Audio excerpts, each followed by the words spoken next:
You know, there is a story we rarely tell about growing up. Imagine walking through your 20s in this warm, comfortable haze, only to wake up a decade later and realize you haven't really moved at all. Welcome to This Explainer. Today we're taking an unflinching, completely honest look at a hidden journey, how cannabis use disorder quietly shifts from casual, weekend fun into a long-term anchor on your life as you age. I know, it's kind of an unpopular thing to say right now, especially as legalization spreads like wildfire. But weed is a serious substance, and while many people use it without an issue, for a stunning number of us, the reality is entirely different. We aren't just talking about mild side effects today. We're exploring the shadows of severe addiction and the unseen toll it takes on a person's life. To really grasp the sheer scale of this, look at the numbers. As of 2023, 1 in 15 adult Americans suffers from some form of cannabis addiction. 1 in 15. To put that into perspective for you, daily or near-daily weed use has literally skyrocketed. There are actually more daily users of weed right now than daily drinkers of alcohol in the US. People are consuming incredibly high amounts, often without having any idea what they're truly walking into. So, let's start with part 1, the accidental addiction. We're focusing not on teenagers or casual users here, but on how everyday people accidentally slip into this severe dependency during their 20s and 30s. Think about it. Absolutely no one plans to become addicted. It usually starts out as just weekend fun. Maybe you want to unwind from a stressful week, or just make things feel a little more vibrant. The music sounds richer, movies are funnier. It's great. But if you aren't careful, that occasional high normalizes. Your weekends start revolving entirely around things you can do stoned. And then, slowly, almost invisibly, the habit creeps into your weekdays. Before you even realize what's happening, what was once this spontaneous, joyful thing transforms into a non-negotiable daily ritual.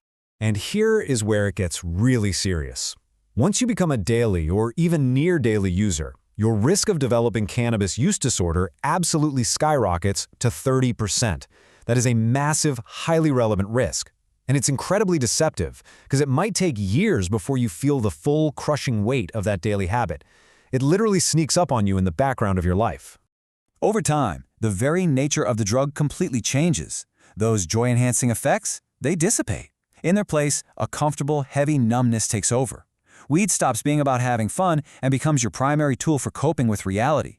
But it doesn't make you stronger. Instead, as this quote captures so perfectly, it covers up negative emotions by building a snail shell that you can retreat into.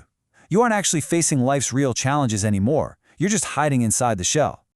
Let's just stop for a second and take a super easy test. Ask yourself this: can you stop using weed for 4 weeks starting today? Not tomorrow, not after this weekend, actually today. If the mere thought of taking a 4-week break starting right now feels impossible, or even just deeply uncomfortable, well, that should give you some serious food for thought about who or what is actually in the driver's seat of your life. Which brings us to Section 2, Youth Masks Stagnation. The illusion of progress is honestly one of the most dangerous aspects of this addiction because it hides perfectly in plain sight when you're young.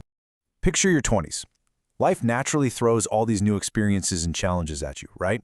The outside world is providing the momentum. You're surrounded by peers, progressing through school, maybe starting a new career, naturally making friends. And all this outward motion completely masks the fact that you might actually be standing completely still. Moving slowly feels totally fine because the conveyor belt of youth is just pushing you forward, even if you're spending hours spaced out passively scrolling Reddit on your couch. But the tragedy is, you're burning through the prime years of your life, a golden era of physical peak and low responsibilities that you are never ever going to get back. Let's look at part 3, the social isolation trap.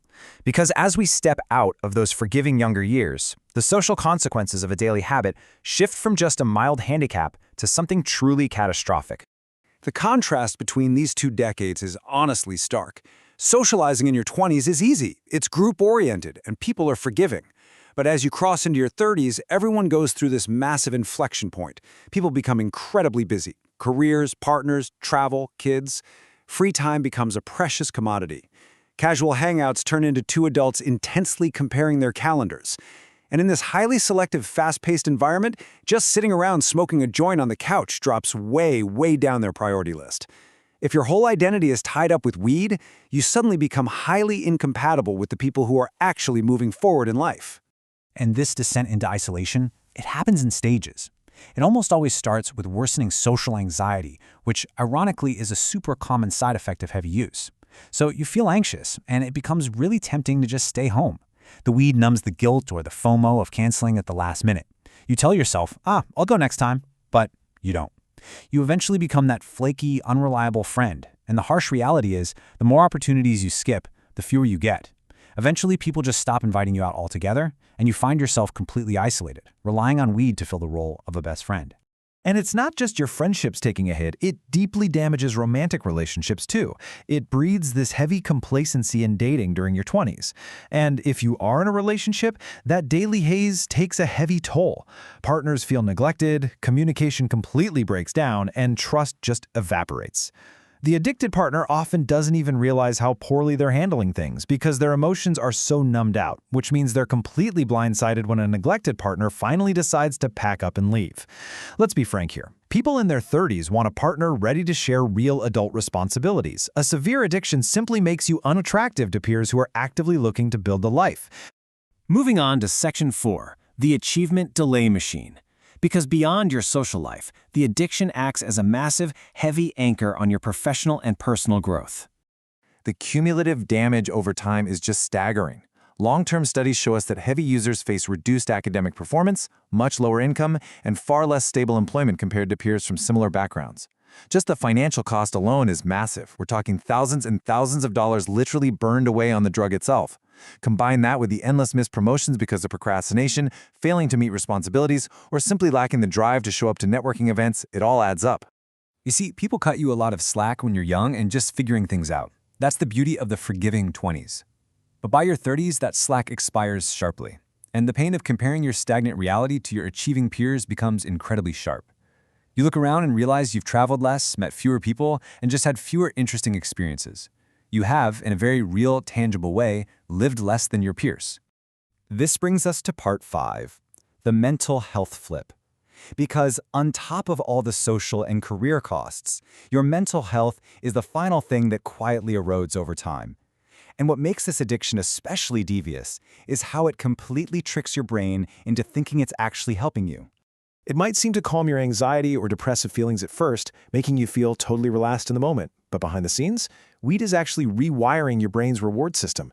It damages your natural ability to regulate emotions. It impairs your coping skills, leaving you fragile, easily overwhelmed, and unable to deal with even basic everyday stress. And the real tragedy here is that people try to self-medicate this new, chemically induced anxiety by smoking more.